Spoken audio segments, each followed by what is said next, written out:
Ooh, that hurt me. I was. Not now. So why do you stick around? She's worth the effort. Hey guys, and welcome to Little Blackbird 91. We're talking to you guys about KJ and dealing also with Claudia. And they had an interesting conversation with the expert, and KJ admitted that he's no longer sexually attracted to his wife. That's gotta hurt. That's real deep. You know, sexual attraction is something that's really interesting because I think it encompasses everything sexual. I know it sounds mad. When I say that, it means more than just literally penetration. It includes a foreplay. It also includes as well the play that's not included in the fore. I mean, I'm talking about the back play. Okay, all right, the play that happens before you even get to the bedroom. You know what I mean? All of that kind of cheeky stuff. It's even funny because I was having a conversation with someone recently, and I was saying, I for about 2 weeks I lost libido.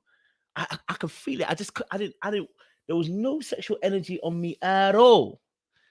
Maybe one day I'll explain what I mean by that. But so when you ain't got no sexual attraction to your partner, that's wild to me. Because I've been in relationships and I've never not been sexually attracted to them. Right. But it goes further than just wanting to penetrate your partner. It goes deeper in terms of just even how I want to be close to you, around you. I want to, grab your butt. You know what I'm saying? You know what I'm saying? Like, might even, you know what I'm saying? I look at you and I desire you. You know what I'm saying?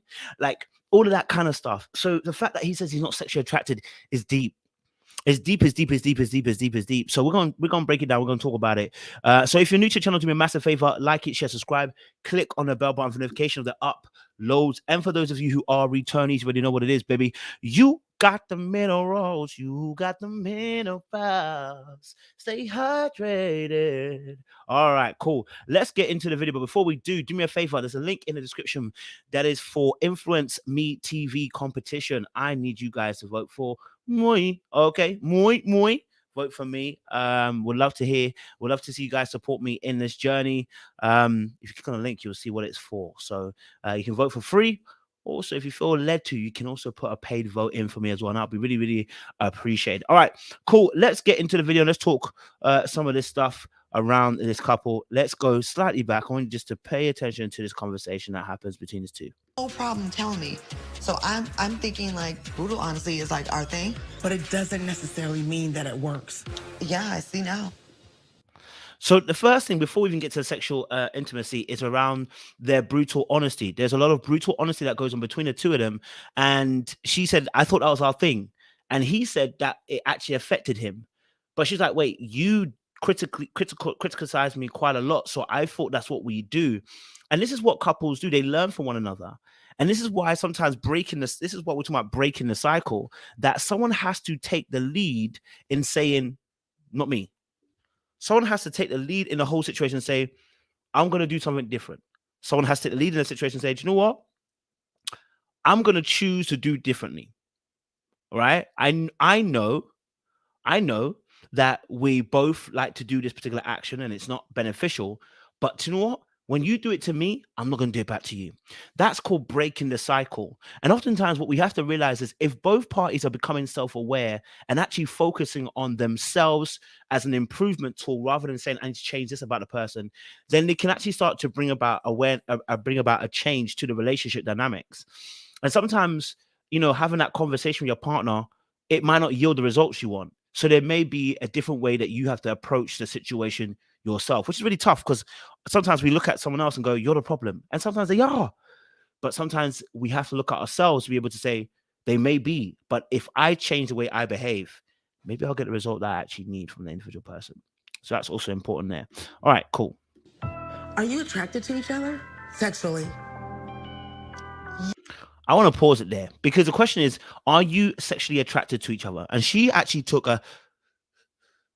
she couldn't say a straight yes, which means she is also thinking about it. She's also not in the confirmed zone. It is not 100% sorted for her. She's not 100% sexually attracted to him either. Because if you have to take a little breather, think about this question, that tells me all I need to know. The question was very simple. Are you sexually attracted to each other?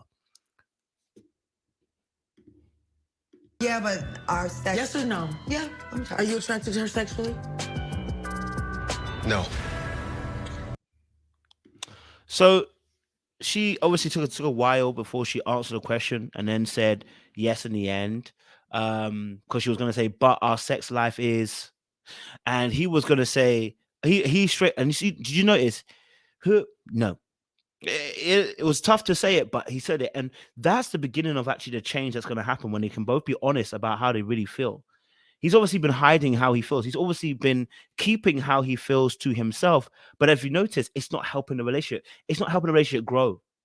And so now they have to be honest to a point where it hurts almost, right?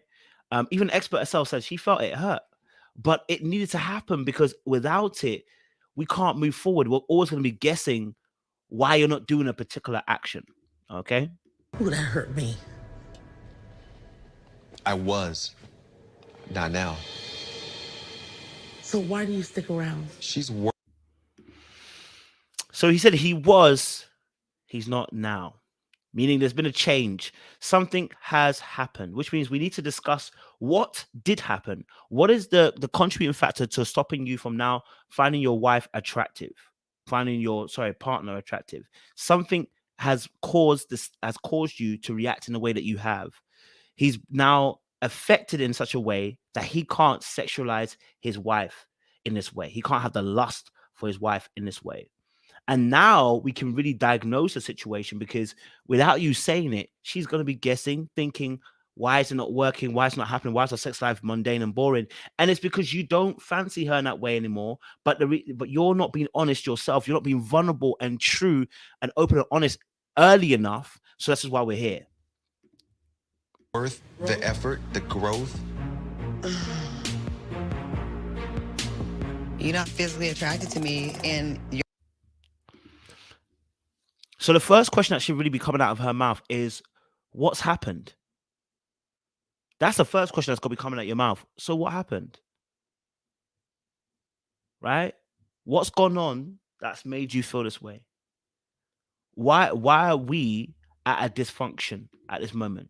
What's happened that has made us at this current point see each other this way? Right? Because he's telling you it's changed over time. Something has happened. Right? It didn't just go down. Something has happened, and that's what's made him feel this way. So we got to ask the question, what is it? So that we can at least see if it's plausible that we can bring about a change, if it's plausible too, right?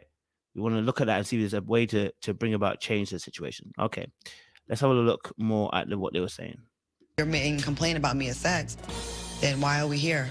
I think the reason why you guys keep pushing forward is because you've gotten so used to not loving and you make excuses for. So they are now in a friendship rather than a relationship of romance. They are comfortable with one another. They're happy in their routine, right? And it's because both of them have ignored each other's needs, and therefore they've settled for, we don't hate each other, but we're just going to stay in this now. And eventually this probably would fall apart over the years and it would go their separate ways, maybe probably even amicably, because it would look like they have both just given up. But, you know, it's one of those things where in a relationship, it's important to be able to have those kind of conversations about what's working, what's not working. And this is hard, I'll be honest with you, because you're asking for a report of probably what you're not doing right or what needs to be improved. And sometimes that is painful to hear. That's difficult to hear. So, you know, these two, it's interesting. It's going to be interesting to find out how far they go and how deep they get. I am in love with her. Do you feel like he's in love with you? That's the first time I've heard it. Ever? Wow. She said that's the first time I've ever heard it. So he says he is in love with her, but that's the first time he's heard it. Ooh. You know what it is also? It's hard to then say I love you when you know you're not getting what you want. When you want to feel close to your partner and it feels like they're not close to you, it's also difficult to say I love you. That's what I'm saying. The next question is what is stopping you from What is stopping you from saying I love you? What is stopping you from sexually desiring me? Because it's changed. It wasn't like that in the beginning. So what's stopping you? What's contributed towards this? That's what I want to know. All the other things are null and void for me at this moment because the answer is within what he says. I hear more friendship than I hear. Let's leave it there. Guys, like, share, subscribe, click on the bell button for notification of uploads. We appreciate you guys. Stay locked and stay loaded. And don't forget as well, click on that bell button as well.